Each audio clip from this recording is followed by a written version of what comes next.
the story behind the story, because often there is a story that the newspaper doesn't print or the television doesn't show you. And like we tell you every week, it's only our opinion. You can accept or reject it, but obviously we're going to have our say. That's what we're here for. If you miss this show on Tuesday night at 8 o'clock, it's repeated at 11 to 12 on Wednesday night, tomorrow night. So you can see it then if you can stay up that late. And then if you can't, it's also shown on a continual basis on flinttalk.com. What you do is you punch in flinttalk.com on your computer, and about 8 or 9 programs are listed there. You just press which one you want to see, and it'll come up and play for the whole hour for you. And we appreciate the fact that you people watch and you have opinions about it, and there's also an opportunity to email each other after the show, and it'll show up on the computer also. But anyway, we have a number of things we want to talk about tonight, but first let me mention to you, next week we want to get into the Burton mayor's race. We'll do a little bit of the Flint mayor's race today, but the Burton one will be up next week, and we have a number of things I think you'll be interested in that might be very enlightening, that'll help you make decisions on that, who you're going to vote for. And I think the important thing to remember is that this is not a major election day when it comes up in November, because the president isn't running, the governor isn't running, so there isn't the constant reminder in those kinds of elections on the radio or on television, and everybody is reminded to vote. In elections like the Flint election and the Burton election, where the mayor's race is the only thing on the ballot, or some in Burton, some council positions are open on the ballot, a lot of people forget to vote, and they'll be sitting at their television at 11 o'clock at night, and the results will come on, and they say, oh God, I forgot to vote. So put it on your calendar. It's an important thing, and especially in Burton and Flint, because the turnout will decide who's going to be the next mayor of those two cities. And they're the two biggest cities in Genesee County, so obviously you should have something to say who rules those cities. But let's go on here for a moment. We're going to present to you a interview with Attorney Dean Yotis, extremely capable guy who's just a very pleasant guy, not hard to get along with. So when you see this story, this interview, I think you'll understand what I'm talking about, and how could these lawsuits that he's going to talk about get to this point. There's articles in the paper on October 3rd, about a little over a week ago. It says, Mayor blasted over suits. Now, there's a whole mess of lawsuits that are pending that the mayor apparently refuses to settle. The biggest one concerns the flooding of the homes of people that lived over in the south side off Atherton Road in what they call the Berry Patch. And we've talked about this before, but I want you to hear what the attorney who handled those cases has to say, because it's very enlightening. But anyway, Williamson's position says when arguments are made that he's not settling these cases, he should be settling them. He says the appeals that he's taking on the judgments in some of the lower courts in these cases protect the taxpayers' money. And so anyway, and then when you look at the article here, it says, Williamson says, we're going to fight. We're not going to take a limousine and deliver the money to them. This is taxpayers' money. But what he also forgets is those are taxpayers' people whose homes were flooded. And he owes some obligation there. And then it also says in this article, some fear the lawsuits even could lead to the city's deficit. But that isn't likely, according to the writer here. The city primarily is self-insured, which means it bears the brunt of the cost from the lawsuits and maintains a fund to cover these expenses, which as of last month stood at $3.7 million. Then it goes on, Williamson noted that he inherited many of these lawsuits, and that's true. And especially this lawsuit concerning the sewers and the sewer overflows into these people's homes. It says others were the result of watching out. Others were the result of watching other lawsuits, rather watching out for taxpayers' money. So it says. Dean Yotis in this article said this is a tremendous amount of waste of taxpayers' money because the choice is made by the city's legal department, Yotis said. So, you know, there's kind of two sides to every story, but when you hear the explanation by Yotis, and we've talked about this on this explanation on this program on many occasions, where the courts have decided already in lower court that the city is liable and they just had to figure out the damages. Well, they appeal that to the Court of Appeals, the city of Flint did, and lost up there. Now they're appealing the judgments in regard to the damages that was assessed in these cases. So I think what you have to do is listen to what Dean has to say and make up your own mind. Although I already made it up, I think that this was kind of a wasted thing. They could have sold this a long time ago. And keep in mind, this started in 2000. These people have been waiting 8 years. Stanley should have settled it back in 2002, 2001, or 2000 when it happened, because there was absolute liability even in those days. He could have settled it for a lot less. And then Kurtz could have settled it, and he refused to settle it.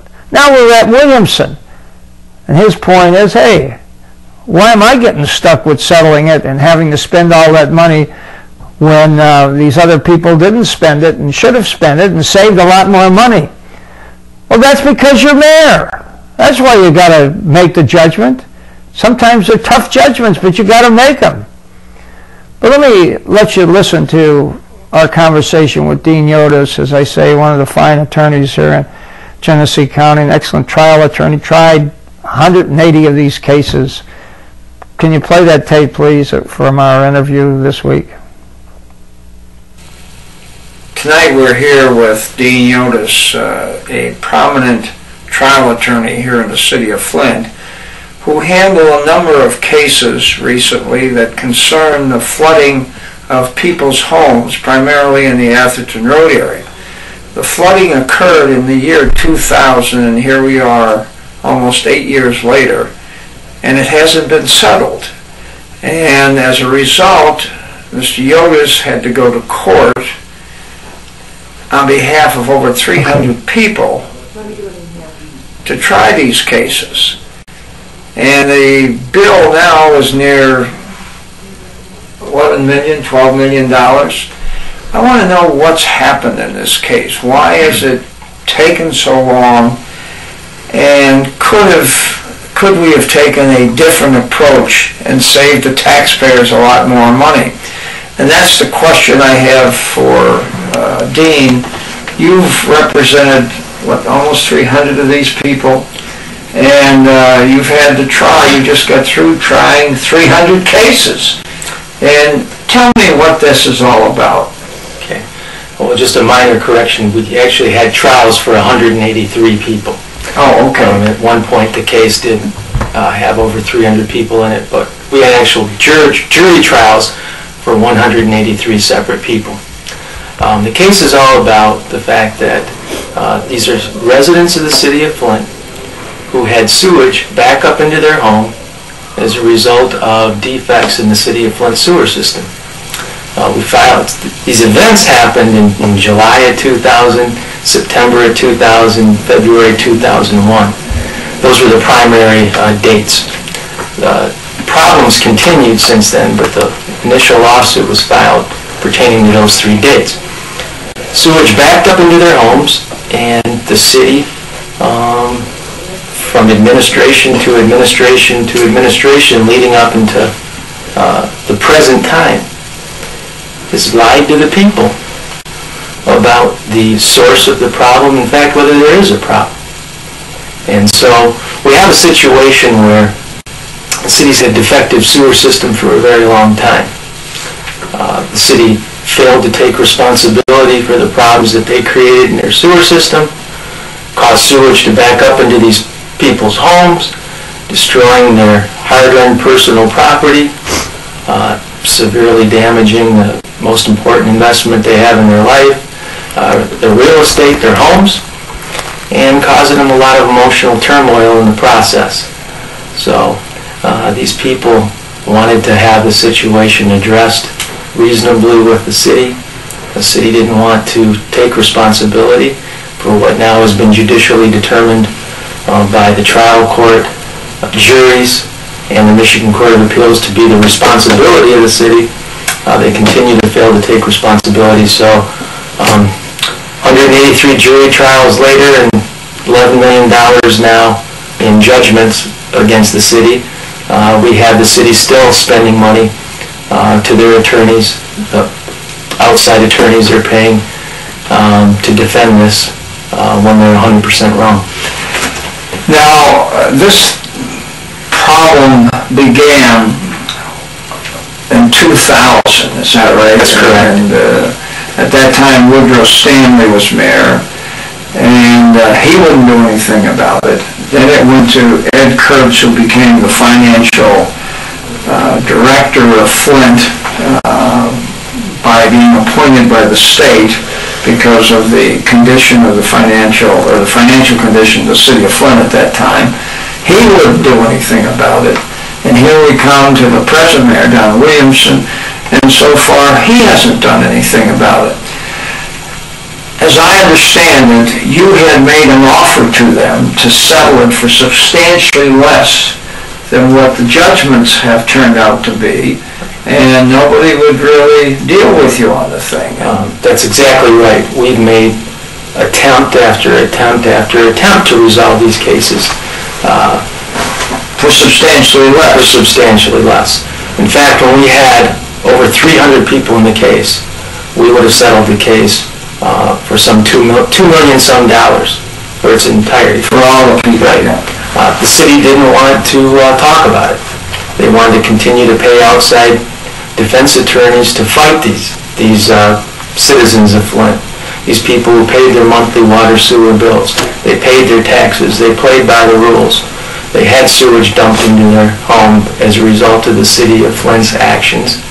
And the city then didn't want to talk to them about reasonable settlements.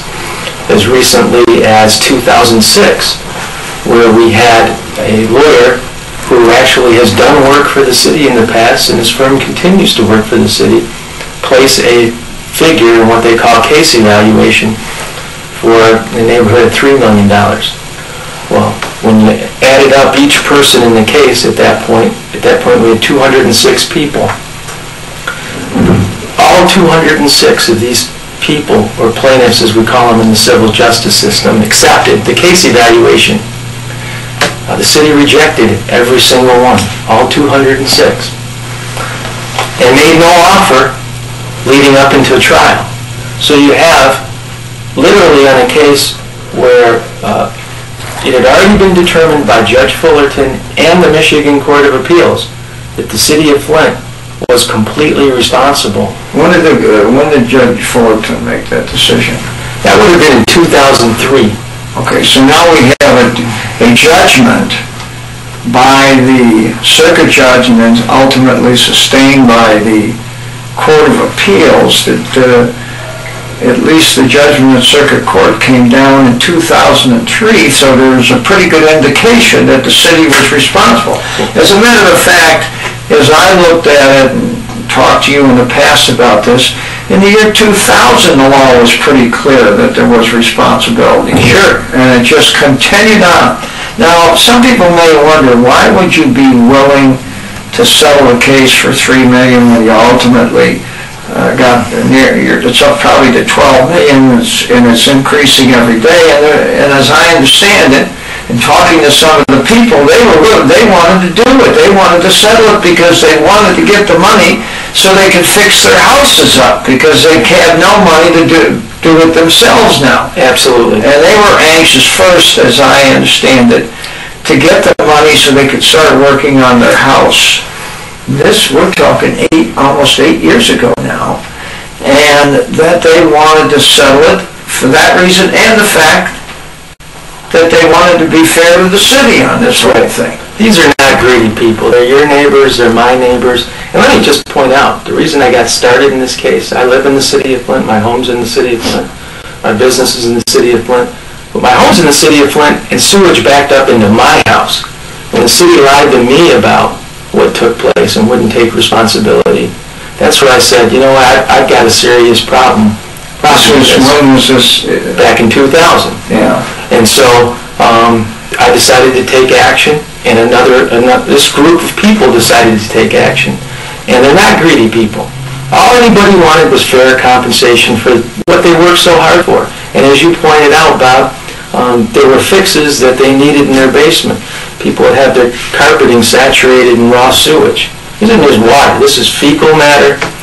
We had people with blood, urine, tampons, you name it, in their basement, and they weren't their own. 2 to 3 feet of raw sewage that covered the entire basement. Right. So you have carpet saturated in sewage. You had family mementos, photos, items that a mother wanted to hand down to her daughter and maybe her granddaughter someday, destroyed forever. Paneling in their basements of wood that was saturated in raw sewage to the point where mold developed, and they have black fuzzy stuff growing on their walls that they would have loved to have taken a reasonable amount of compensation to and had taken out of the, fix their problem. You have a situation where we literally have little old ladies in wheelchairs in some occasions who live by themselves. The city never lifted a finger to call, offer even a condolence, even I'm sorry. We've had people, and this is one of the most upsetting aspects of this whole thing to me on a justice level, who've passed away since this case started in 2000. We've probably had 10 to 15 people who've actually died, while administration after administration is playing games, playing political football, so to speak, with this. And, it's not right. And these are people's homes. This is where they raise their kids. As a matter of fact, some of the odor and the after effects of this thing still permeates many of these homes where people can't sell the homes. Right. They can't possibly sell them under those circumstances, so they're sitting there. And they want to move if they want to move someplace else. They can't do it because they can't sell the house. And at least with the money to fix it up, they would be able to, maybe get back to where they were before, and the house would be cleaned up and it would be available for sale if they wanted. But they can't do that. They're stuck in the area because of this situation. And the question is, obviously, is this fair? And it would seem it wasn't fair. No, they're people trapped in their own homes. And if someone was to raise a legitimate question, well, look at the housing market right now. No one's selling their homes. Consider the following. In a situation where you have a glut of homes for sale, such as we do in Flint, why in the world would you take one? Because they have these disclosure laws where you have to state that you had these sewage backups. Why in the world would you buy a home with sewage backup when you can buy one at a reasonable price that doesn't have sewage backup? So these folks are trapped in their houses, and the smell lingers of sewage to this day in some cases, and the reason is the sewage soaked into that paneling, soaked into the walls, and they didn't have the ability to pay to have that paneling replaced.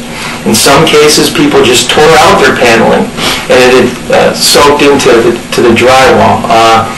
It's a real serious ongoing problem for these people.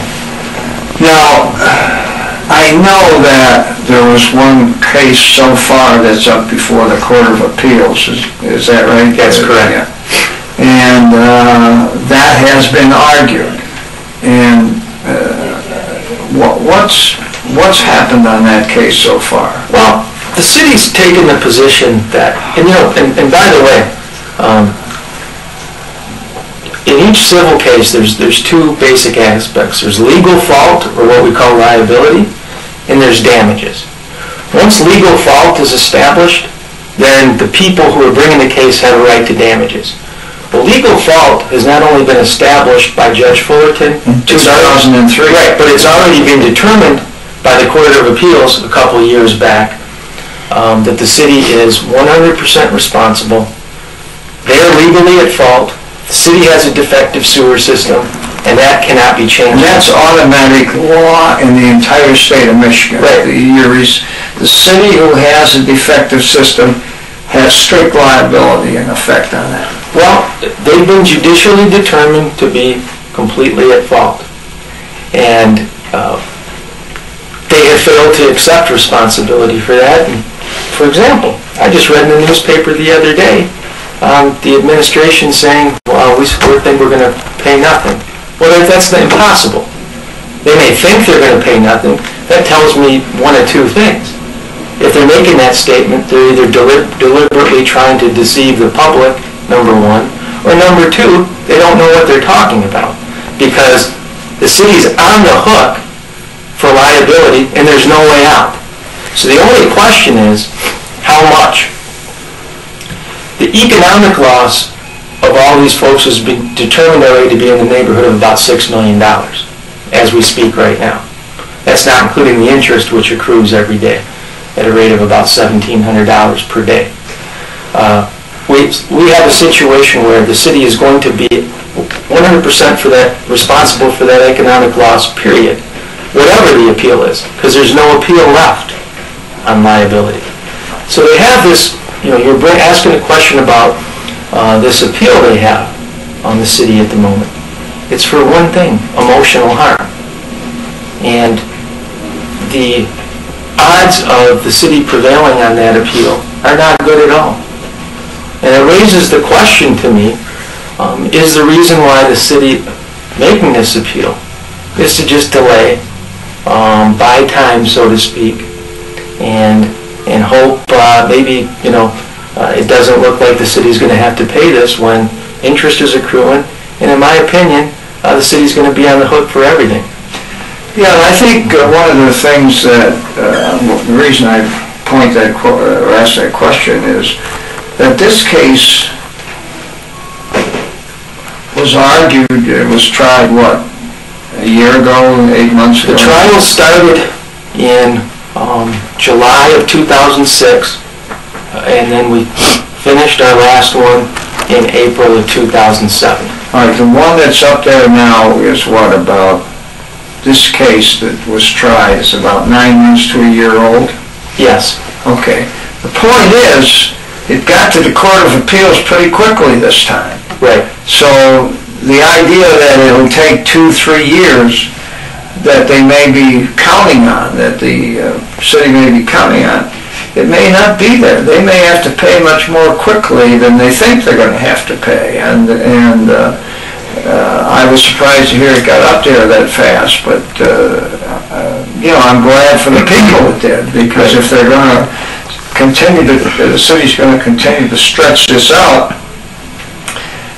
maybe they'll be able to be compensated much more quickly. But like you say, every day that interest runs. That's right. And it's costing the city taxpayers a lot of money.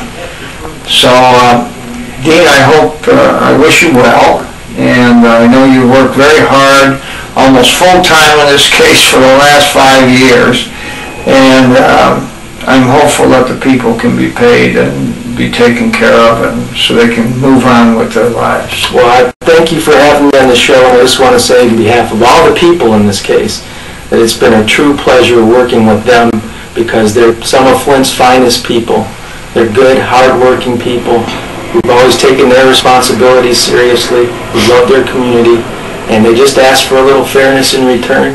And so far, we haven't gotten it. But you know what? In the words of the late Senator Richard Russell, we're going to fight till hell freezes over, and then we're going to fight on ice. Because the bottom line in this is these people are going to be compensated fairly at the end of the day, and they sure deserve to be. Thank you. You know, this guy's really a class act. I've known him since he was born. As a matter of fact, his dad, Tom Yotis, who was former judge, outstanding circuit judge here in Genesee County, was a very close friend of ours. In fact, he and I attempted to join the Coast Guard together. But that's a whole other story. I won't get into that.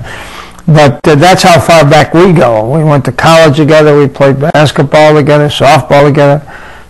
So I've known this young man a long time, and he is what he appears to be. He's just a nice young man, and he's fought like hell for these people all these years, and he's never given up. And they're fortunate to have an attorney like this, and he's fortunate to have some reasonable clients, and that's what's involved here, and that's the unfortunate part. You know, if Williamson was smart, and he says to me, what would you do with this? When he came into office, he should have said, look, I'm paying these people. They're my constituents. They're over there living in these circumstances. I'm going to pay them. Somebody else should have paid them, but I'm going to do it myself. That would be the responsible thing to do. I mean, the other people would have suffered the consequences, the Stanleys and the Kurtz, for not paying this bill. But he would have looked like, you know, a savior. He didn't do it. You know, for whatever reason. He says here because, as I say, he thinks he's going to win the case. I don't think he is. And nor does a lot of people think he is who are knowledgeable in this area. Now, we talked about this Court of Appeals case that was brought up. Tom Pabst, who's been on this program numerous times, and a very, very fine attorney, probably one of the best trial attorneys like Dean Yotis in the entire area, not just the county, but in the area. I mean, how many guys try 180 cases? You know, most attorneys, probably 95% of them, don't even, you know, they might try 10, 15 cases in a lifetime. This guy tried 120 of them, or 180 of them, in less than a year. Tom Pabst had also 8 or 9 cases, and he's won $1.5 million. That was a case that's up on appeal. He won $1.5 million for his 8 people, and that's the one that's on appeal that was heard. And he got that judgment probably, I think, less than a year ago, so it was heard quickly. And I would think that from what I've heard of the response of the appellate judges, his judgment is going to be sustained. It's a judgment that the jury decided, and they're reluctant usually to override jury verdicts. And this verdict of near $1.5 million with interest and everything and attorney fees is a jury verdict. So I think that hopefully, if that decision comes down and it's on behalf of the people win the case, the other ones, they'll take care of these cases. I'm sure they might be able to settle it for less, but if I'm the attorney, I'm telling them don't do it. But they may want to, because these people want to get on with their lives. Been at it 8 years. And like, you know, Dean has good clients, but they also have a good attorney, and Pabst had good clients. They were willing to settle it, and they wouldn't do it, and they had a great attorney. So that's what happens. And when you get bad advice, and the city, for some reason, has got bad advice, in my opinion, and should be doing something else with it. But let's go on here. Now we want to talk on the other side of the coin. The other side is the guy that's running against Williamson and is using this issue legitimately, I think, in his position on why he should be mayor and where this administration may have failed. But there are other things. There are other factors that have come to light in this particular situation, in this campaign, that you have to take into account to determine whether or not Williamson's opponent is any better than he is, or maybe even worse.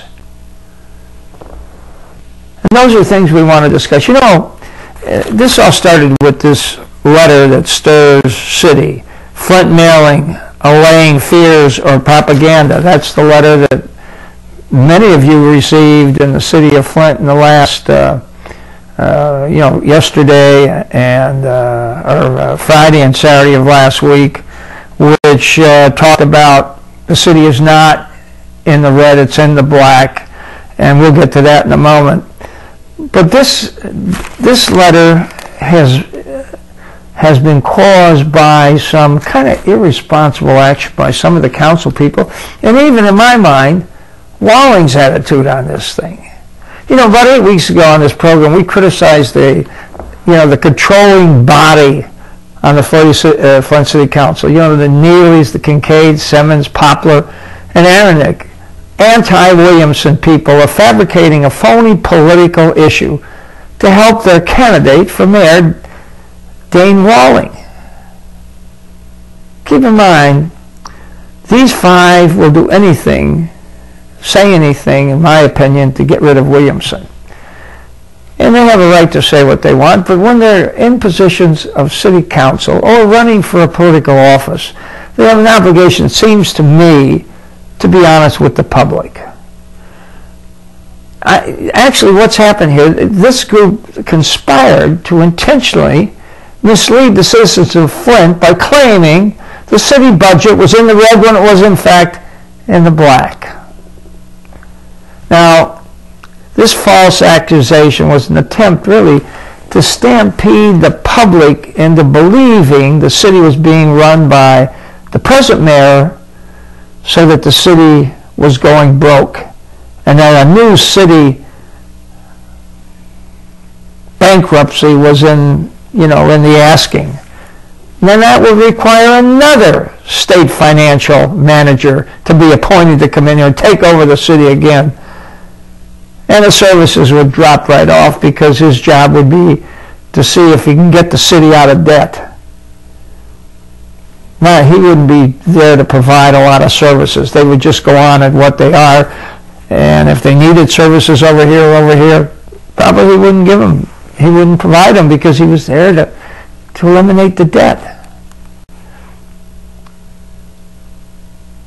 You know, we said that such a claim was clearly, when you look at the records, a fabrication and had nothing to do with the real financial condition of the city, but everything to do with politics.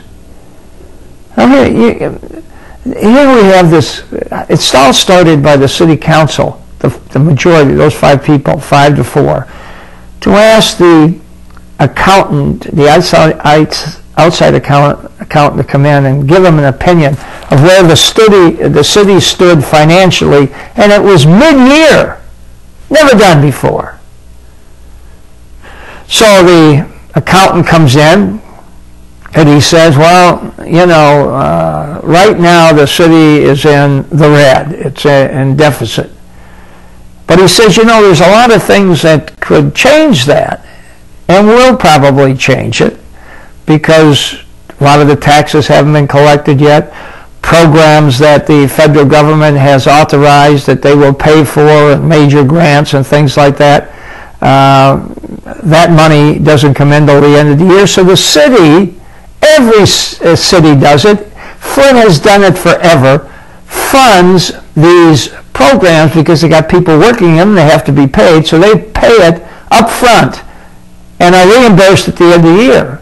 So when you're spending that money from this fund, from the general fund, it's going to drop down, obviously. And it might appear in the red. But the fact is, when the money is paid in at the end of the year, it goes up to being in the black that the city and Williamson projected is.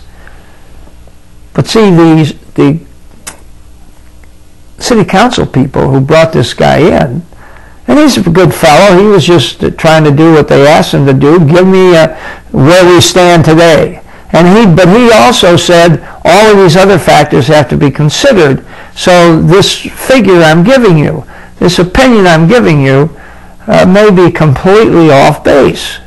Notwithstanding, this council jumped up and had press conferences and what have you, announcing the city is going broke like they said, and Williamson is misspending the money. He's hiring all his cronies, like that hasn't ever been done before, but he's hiring all these people, and it wasn't necessarily true that these people weren't doing anything, but the fact of the matter is, these council people, in my opinion, were absolutely irresponsible for doing this.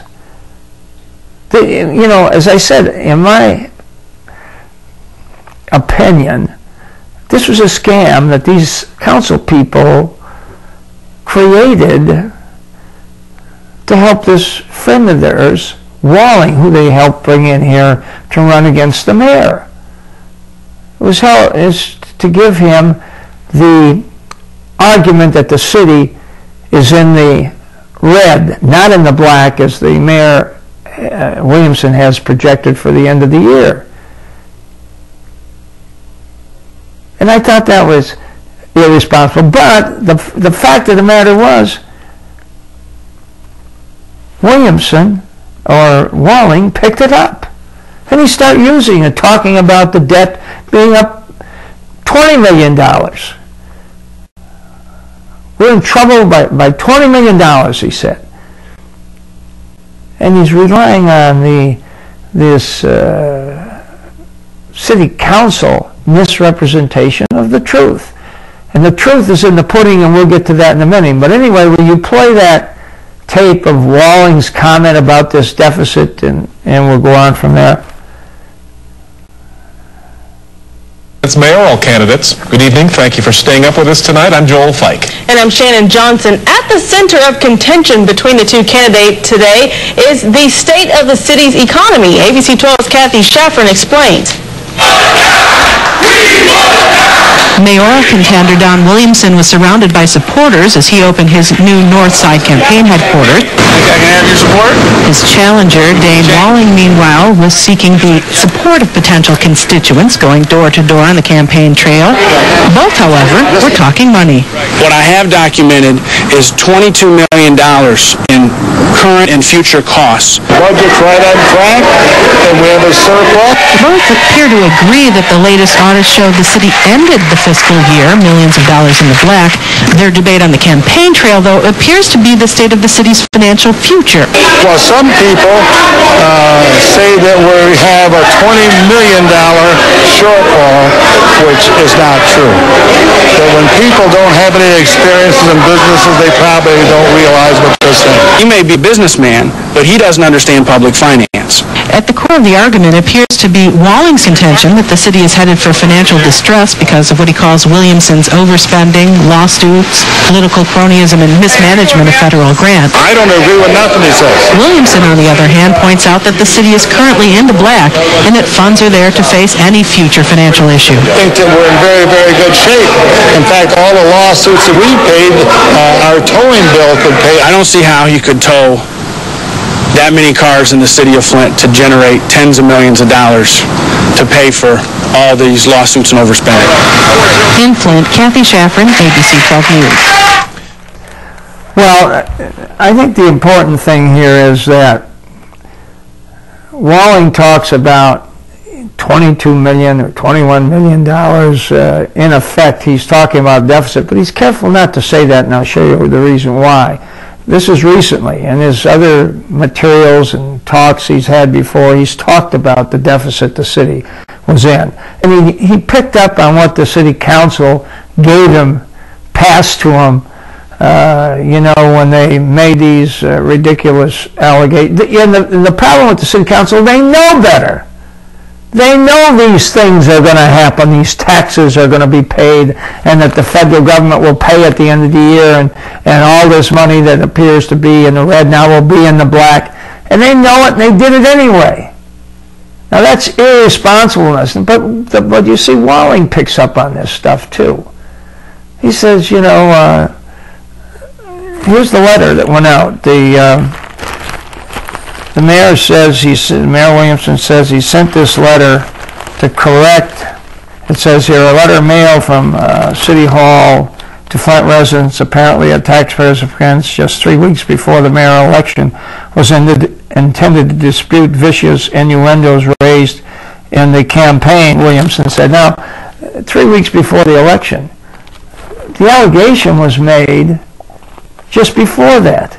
They've been making it all, and so he's responding because there's other factors to consider here, and this is why it becomes kind of irresponsible. The city is in the process of selling bonds to build a garage downtown to fit in this new program down there. Now, it's important when you're selling bonds that, when I say it's important to determine how much we're going to pay to sell those bonds. In other words, what interest rate are we going to pay to attract people to buy the bonds? And part of that consideration by the public who buys the bonds is the financial status of the city. Where does it stand? And up till now, they were able to sell these bonds at a reasonable rate because the city's reputation had been changed. It's now financially stable.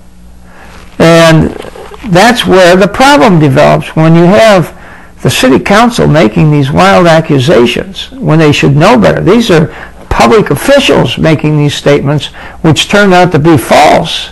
And then you have the candidate for mayor picking it up and using it himself. That's irresponsible, because what happens is the bond people that make the determination on what the interest rate should be on the bonds that is determined by the financial status of the city. They hear these things. They watch the internet. They hear these things and say, man, what are we doing here? We set this interest rate for these bonds to be, say, 4%. But I'm listening to these people up there. They should know maybe we should have fixed it at 5%, 6%. And that's what you have to be concerned about when politicians make these irresponsible statements. So obviously Williamson thinks he has to respond to it. And they talk about, Walling says this is a violation of the campaign. Listen, you receive stuff from the state representative, from the state senator, from the congressman, even from the president and the senators, U.S. senators. They do the same thing. They tell you what's going on and how it's affecting the city or the county or the state or the federal government. They send these things out and they always make themselves look good in it. And they've never been held to be political in the sense that it violates the law. Sure, they're political. All these things are political. Anything coming out 3 or 4 weeks before an election, even if well-intentioned, will be allegations of politics. Especially when you challenge your opponent of misleading the public in what he's saying. Now, there's a little more to it than just the election here. As I say, it has to do with the cost of your bonds that the taxpayers are going to have to pay for eventually. The bond raters look at these things. But anyway, now we have this situation. There was an article in the paper this week, in that article on the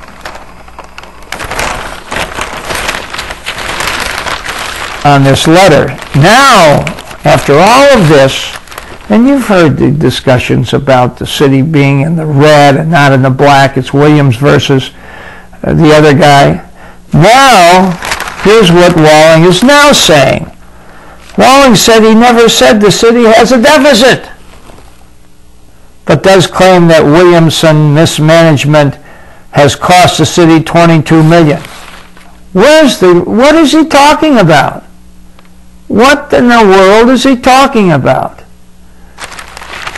Even the money that would be paid out if the homeowners who were flooded by the overflow in the sewers was 12 or 13 million dollars. It doesn't come out of the general fund. It comes out of the sewer fund. Well, you know, every month or 2 months, whenever you pay the water and sewer, you pay a sewer fund. That goes in the fund. There's about $80 million in that fund. That means you don't want to waste it. But it's there. It doesn't get to the general fund. It'll have nothing to do with police protection. It'll have nothing to do with paving streets or any of the city services that you provide. But it does take it from the sewer fund. And see, this sewer fund is supposed to build up to replace these old sewers that were put in 75, 80 years ago. And we eventually have to start doing that. So the money coming out of there isn't a good thing, but it won't affect the city services as such until we start taking up the sewers. We don't want to be paying the money out of the sewer fund if we don't have to, because that can be used to replace the antiquated sewer system that you see them always in the winter. They freeze up and there's water all over the place breaking out because those sewers have to be replaced. And that's what that $70, $80 million is for. But the fact of the matter is, that's the fund that the lawsuit money would come out of if they win the lawsuit. I think they'll win it, frankly. But anyway, here's what caused the uproar on this letter. It says this, and I think it's interesting to hear Walling say that Williamson may be a businessman, but he doesn't understand public financing. Public financing, the difference in a regular business and public financing is to try to get the best price you can, and I don't think there's any showing by Walling that says he's not getting the best price, and that's through bidding. And when you provide a service, you're not in government and public financing, you're not in to make a profit. You're obviously in it to make sure that you don't go in the red, but it isn't a profit-making organization as such. That's public financing. Now, if you have a rainy day fund, that's part of the public financing, so that if something happens down the road, you have money to cover it. But anyway, here's the letter. It says this. And the information on the back of the letter specifically talks about the city's going to have a fund balance projection of about 6.9. It's actually, I think, more like 6.4. It's been turned into the state on 2 or 3 years when they claimed they've been in the black, and the state has said, you're right, you are in the black, keep it up. They work with the state on this thing. So this is all false statements that they're making. Here's the letter that went out. Dear resident, the information on the back of this letter is being sent to you in order to provide assurance that the city of Flint does not currently have a deficit. The city's certified public accountants, Plant Moran, did an inquiry into the city's financial condition as of June 30th, 2007. While the inquiry is not the same as an audit, the auditors were satisfied that the city's general fund balance was consistent with projections provided by the city's financial officer. Currently, the city's financial officers are projecting a balance of $6.4 million. The $6.4 million is the amount that was reported to the state treasurer on September 15, 2007. The city the city has received the, quote, Certificate of Achievement for Excellence in Financial Reporting, unquote, for the past 5 years. That's Kurtz and Williamson. We continue to maintain the accurate and up-to-date financial records to ensure that we do not create a deficit for overspending. Well, they are. I mean, that's a lot of money. They're in the black. So that should take that issue out of the campaign. Now, he can argue, and I think legitimately if he wants to, that's a fair argument, that he's spending money in areas he shouldn't be spending it. But he ought to be telling us where this $22 million he's talking about is coming from? Where that idea that they're $22 million in trouble, where's that come from? He said, I got the fact. Where? I want to see them. So anyway, that's one issue. I find it's irresponsible to continue to make that argument when you know better than it.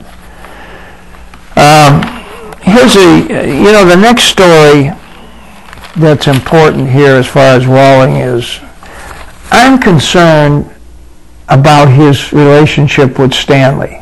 Very close ties.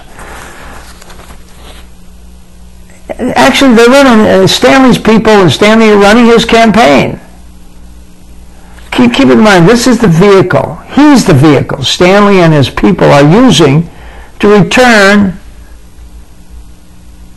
to power at City Hall. Do you people really want Stanley and Winfrey and that group in control of City Hall again? I got to believe, and I find it unfortunate, Walling is so inexperienced. Some say not smart. I'll just say inexperienced. Enough to see this. He's being used, and if elected, we'll have big paybacks to hand out to these people. They're not doing this for fun. Keep in mind, Walling hasn't been back in Flint very long. And you may not be familiar with the Stanley history of being recalled for putting the city in near bankruptcy. You should go to the library and read up. Stanley and his friends brought this guy back to Flint to run. He's sitting out there, they bring him back. He's only been back maybe a year. He doesn't know the players. And the people he has around him are unbelievable. Stanley's going to try to do by indirection something he couldn't do by direction. Control the city again. He couldn't get elected again.